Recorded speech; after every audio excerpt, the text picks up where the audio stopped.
that startup though.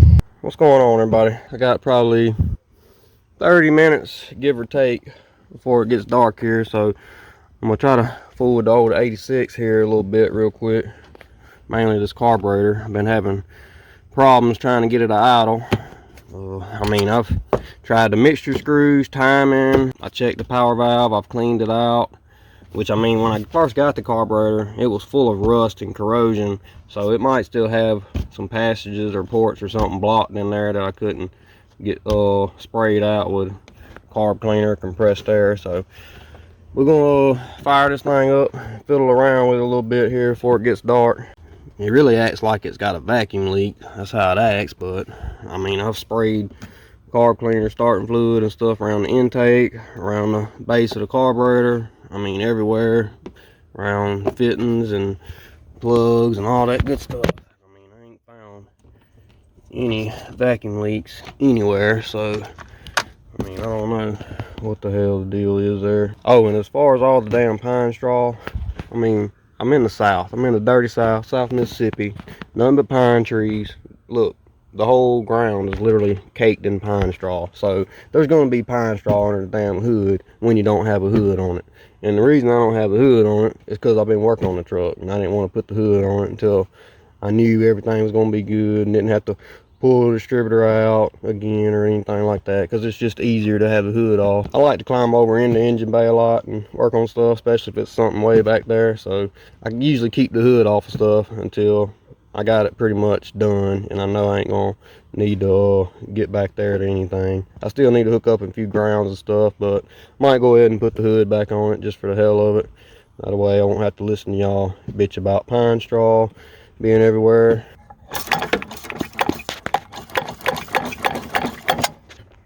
Still got a little bit of gas in her, so she ain't leaking down anyhow, so that's good.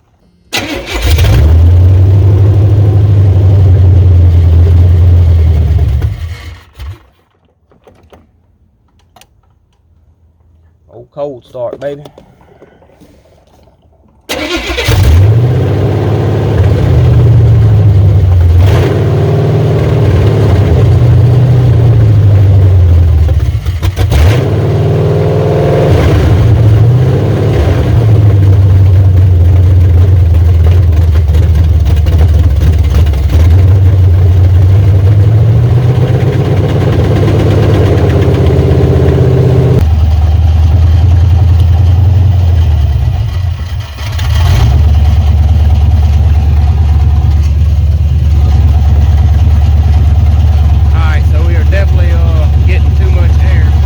So we're definitely pulling a little too much air somewhere, so gotta have a vacuum leak or something somewhere. But I mean, I've checked everything. I've sprayed starting fluid around the intake, around the base of the carburetor, all these vacuum lines.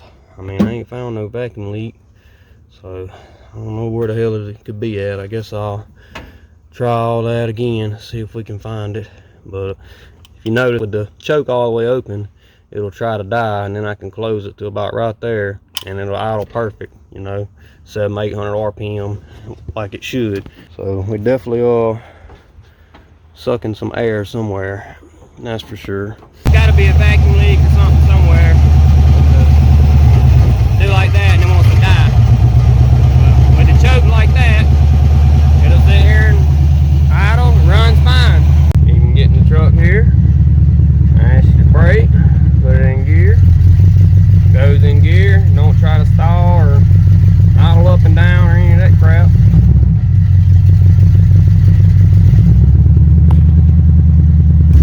Shut her down, fires right back up. Better than fuel injection, but as you see, it only run like this with the choke shut on it. But as you can see, it's getting dark on me. My damn headlight I got up there is completely dead, so I ain't even got no flashlight, or I would keep fooling with it. So I reckon we'll go inside and charge up my flashlight there, and then we'll fool with it again tomorrow, I guess. Alright, it's the next day. Just got home from town. Went and got some oil, new fuel filter, some vacuum lines, so we can hook up the modulator valve there on the transmission where it'll shift on its own.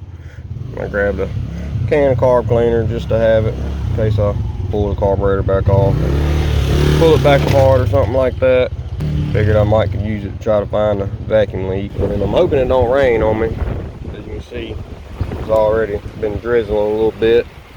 And the wind's kicking pretty good. The skies are kind of dark. So probably gonna start raining on me here in a little bit.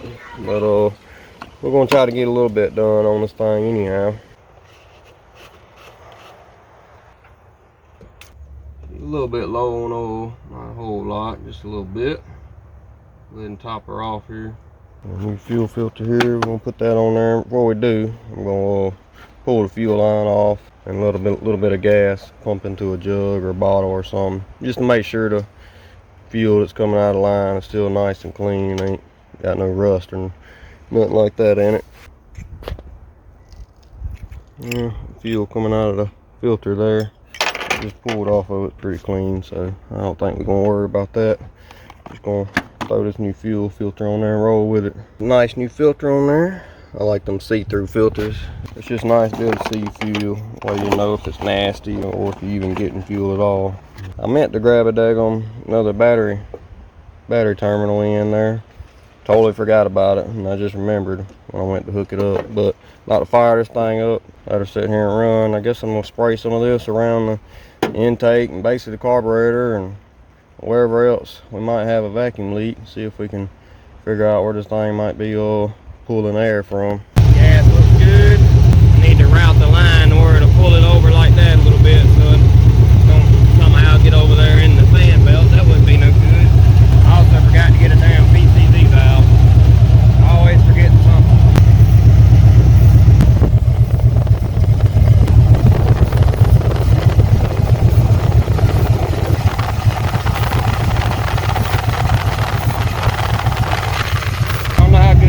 Tell, but we got a leak or something going on right there. I'm gonna hold the choke blade open, and then the motor will start to die down, and I'll spray right here, and then it'll catch back up.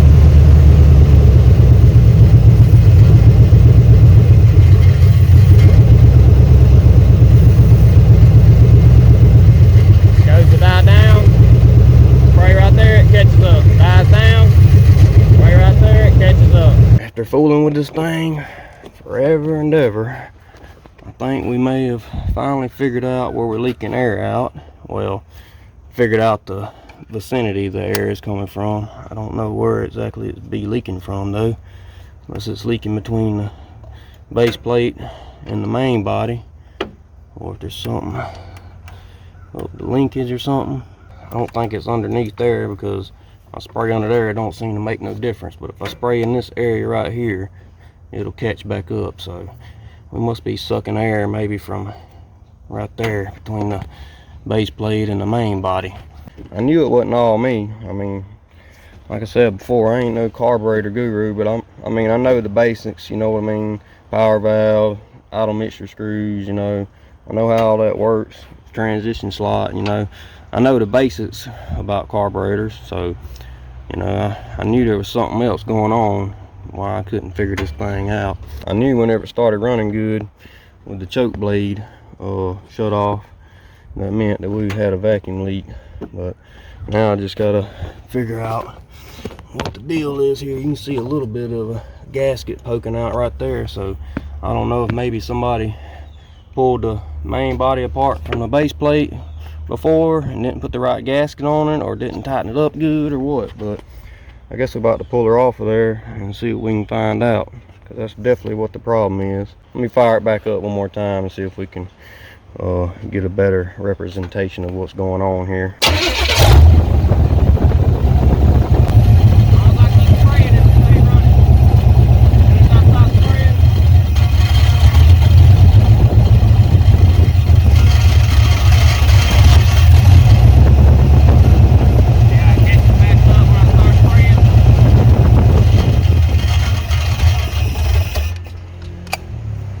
As soon as I stop spraying it, she dies.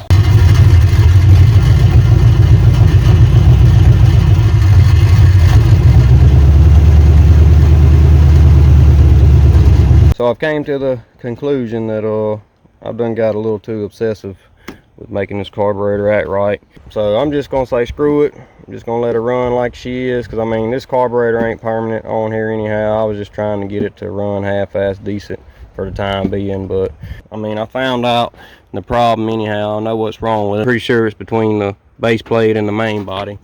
So we know where the problem lies. We just need to pull it apart, get a gasket and all that good stuff for it, but I ain't gonna worry about it right now. Like I said, it's not gonna be a permanent carburetor on the truck. Seeing as we putting a quadrajet on it here soon, I ain't even gonna worry with it no more. I'm just gonna start putting other stuff together. I'm tired of fooling with the carburetor anyhow. I done spent too much time on it. So this is the end of me fooling with the carburetor. And I'm gonna start putting other stuff together. I gotta put this power steering pump on. There's a few little wires here and there. Gotta tidy up.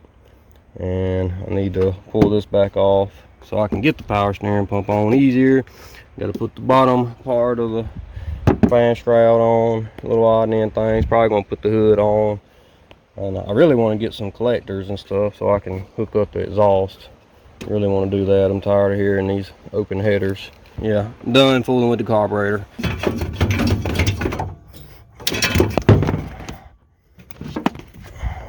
Bye-bye smog junk. Don't need that no more. Don't worry everybody, I'll get the pine straw and all out of the way. I promise. I promise you. It's gonna all be gone eventually.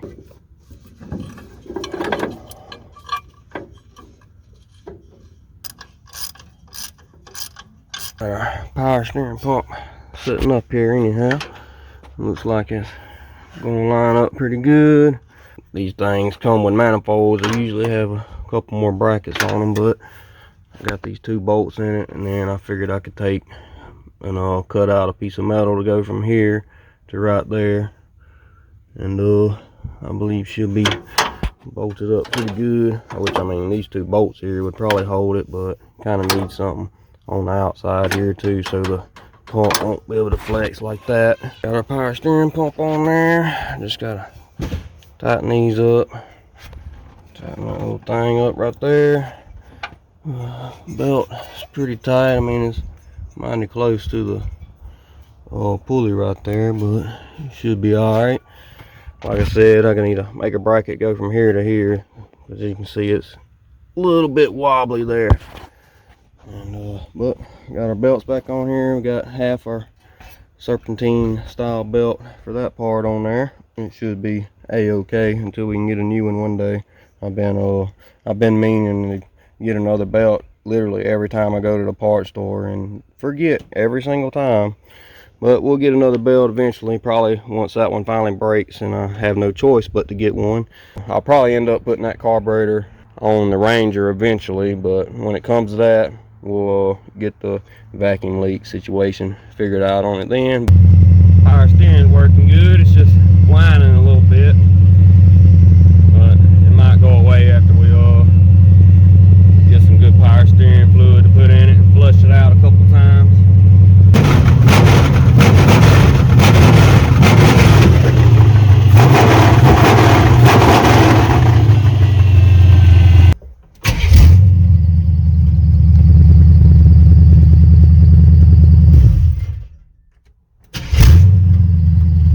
That startup though, that's better than fuel injection. I don't care what you say.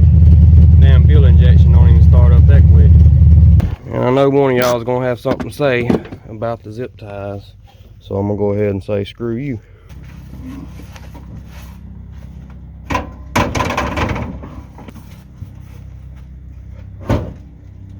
Got it.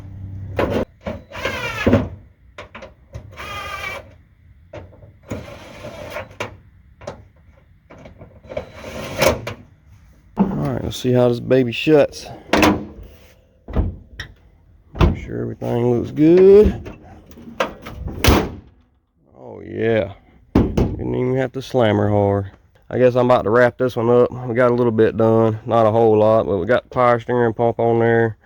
We figured out the carburetor. Figured out it's got a vacuum leak there. I think it's leaking between the main body and the base plate, or somewhere in that vicinity, because as y'all seen, if I spray carb cleaner or anything right in that area, it'll stay running. But soon as I quit spraying right there, it'll shut down. So definitely a vacuum leak, which that's what I thought it was to begin with, but I couldn't never find one anywhere else. But finally figured it out, and like I said, we got a power steering pump on, put the fan shroud and all back on. We didn't get a whole lot done, but did get a little bit done. Oh, and we finally got the hood on too, so y'all should finally be happy about that. And I promise, the next video y'all see on this truck, I'll get all the pine straw cleaned up. There won't be no pine straw under here, so y'all can find something else to whine and bitch at me about, which I'm sure you will, you know, since there's, you know, got zip ties everywhere and wires hanging around everywhere. I mean, truck obviously ain't done, but y'all still find something to pick on me about, which it's all good. I know everybody's always got something to say. That's just how it is. They're popping fireworks down there. One thing I've learned in life, there's usually a reason for everything. So the reason I haven't cleaned the pine straw is because there wasn't no hood on it. The reason the hood wasn't on it is because I was still hooking up stuff behind the distributor and wires and whatnot, and when I climb over in the truck and sitting here, I don't want to keep hitting my head on the hood. But yeah, there's always a reason for everything. I learned that whenever I was but I'm gonna quit ranting and raving. I just figured I'd bitch at y'all a little bit, how y'all do me. But anyway, I'm about to end this one off here, go inside, get me something to eat and kick back and get cleaned up and all that good stuff, and I'll see y'all in the next one. Later.